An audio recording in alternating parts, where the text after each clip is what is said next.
राज्य में बढ़ते कोरोना संकट को देखते हुए झारखंड सरकार ने फैसला, मंगलवार से सभी school, college, stadium, swimming pool रहेंगे बंद। झारखंड सरकार ने बढ़ते कोरोना काल को देखते हुए लिया है अहम फैसला। मंगलवार से झारखंड के school, college, swimming pool, stadium सभी बंद रहेंगे। राज्य के मुख्यमंत्री हेमंत सोरेन की अध्यक्षता में हुए आपदा प्रबंधन की बैठक के बाद झारखंड सरकार ने यह फैसला लिया है कि मंगलवार से झारखंड में सभी स्कूल, कॉलेज बंद रहेंगे, स्विमिंग पूल, स्टेडियम बंद रहेंगे। बाजार रात 8 बजे तक खुलने की इजाज़त होगी। शादी विवाह में सिर्फ 100 लोगों की जाने की इजाज़त होगी। ये झारखंड सरकार ने फैसला लिया है। राज्य में मास्क लगाना अनिवार्य कर दिया गया है। लोगों से आग्रह किया गया है कि वो बाजार निकलें तो मास्क लगा के निकलें और वैक्सीन जरूर लगाएं। तो झारखंड सरकार ने अहम फैसला लिया है कोरोना को बढ़ते हुए देखते हुए। इसे मिनी लॉकडाउन कहा जा सकता है कि बाजार तो 8 बजे दिन रात तक खुले रहेंगे, लेकिन school, college, swimming pool, stadium, park, ये तमाम चीज़ों को बंद करने का हिदायत दे दिया है झारखंड सरकार ने। सोमवार को शाम मुख्यमंत्री हेमंत सोरेन की अध्यक्षता में हुआ आपदा प्रबंधन की बैठक के बाद यह फैसला लिया गया है।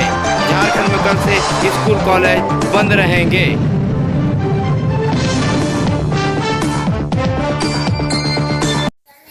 15 वर्ष से ऊपर के बच्चों के लिए गिरिडीह में भी वैक्सीनेशन शुरू हो गया। इसके लिए गिरिडीह उपायुक्त राहुल कुमार सिन्हा ने कस्तूरबा गांधी आवासीय विद्यालय में इसका विधिवत उद्घाटन किया।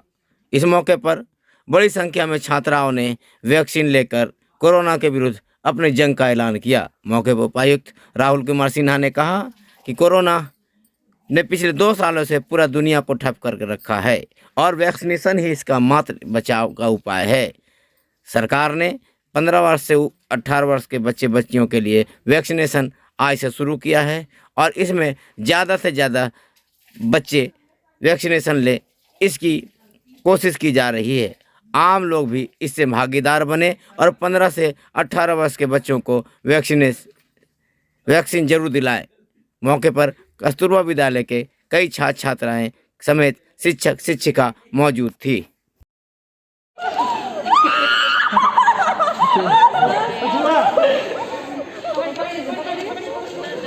मेरा नाम प्रांजल है। आज मैंने अपना वैक्सीनेशन करवाया, फर्स्ट डोज का वैक्सीनेशन करवाया।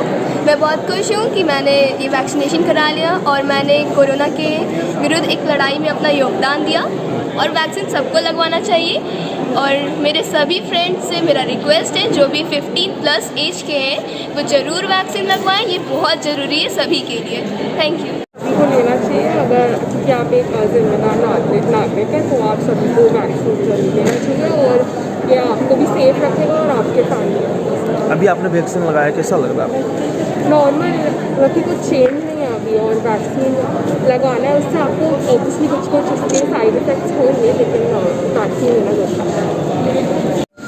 पूरे देश में आज से 15 साल से 18 वर्ष के आयु वर्ग के छात्र छात्राओं बच्चों का टीकाकरण प्रारंभ किया गया है। सभी को कोवैक्सीन की डोज उपलब्ध कराई जाएगी।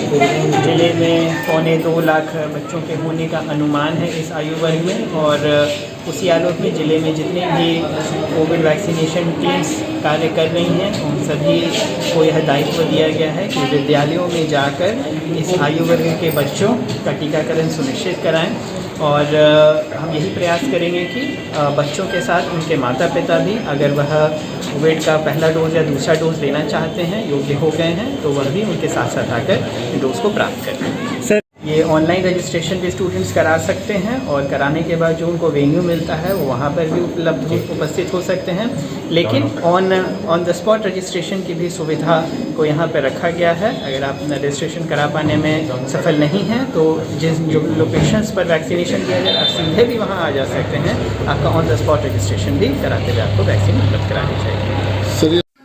भारत की पहली शिक्षिका सावित्रीबाई फुले की जयंती जेएमएम कार्यालय में धूमधाम से मनाई गई। इस मौके पर जेएमएम के कई नेताओं ने सावित्रीबाई फुले के जीवन पर प्रकाश डाला और उसके किए कार्यों की सराहना की। कहा, हमें सावित्रीबाई फुले की जिंदगी से सबक लेनी चाहिए। मौके पर जेएमएम के कई वरीय नेता मौजूद थे। सावित्रीबाई फुले अमर रहे, अमर रहे, अमर रहे। भारत की प्रथम महिला शिक्षिका अमर रहे, अमर रहे, अमर रहे। नारी मुक्ति दाता अमर रहे, अमर रहे।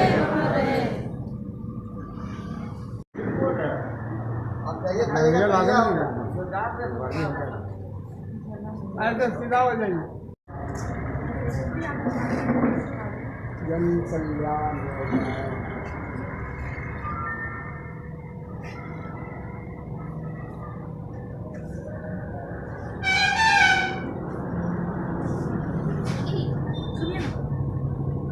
माता सावित्रीबाई फुले का जयंती आज हम सभी महिला लोग मिलकर के मना रहे हैं और आज के दिन हम सभी संकल्प लेते हैं कि माता सावित्रीबाई फुले ने महिलाओं के लिए जो किया है और उन्होंने जो खास तौर से महिला मुक्ति के लिए, विधवा के लिए और बालिकाओं के लिए, बालिका शिक्षा के लिए, सामाजिक रूढ़िवादिता को खत्म करने के लिए विभिन्न तरह की कई कठिनाइयों से गुजरते हुए माता सावित्रीबाई फुले ने महिलाओं के लिए बहुत ही अहम पूर्ण योगदान दिए हुए हैं और उन्होंने भारत की प्रथम महिला शिक्षिका होने का गौरव प्राप्त किया।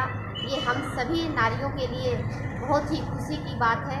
हम सभी महिलाएं चाहे जहाँ भी हैं, जिस ओहदे पर भी हैं, हर किसी को उनको याद करना चाहिए, उनकी ज़िंदगी से प्रेरणा लेनी चाहिए और हम सभी को भी मिल करके समाज के लिए समय निकाल करके अपना योगदान देना चाहिए ताकि हमारी जो माताएं बहनें हैं जो अंतिम पायदान तक हैं, जिन तक विकास की हर तरह का बात जाना चाहिए, जागरूकता होनी चाहिए, हम सभी मिल करके वहाँ तक अपनी बातों को पहुँचाएंगे, माता सावित्रीबाई फुले के सिद्धांतों को पहुँचाएंगे और ताकि आने वाले समय में जन जन उनके बारे में जाने और हम सभी चाहेंगे कि उनको भारत रत्न पुरस्कार से भी सम्मानित किया जाए।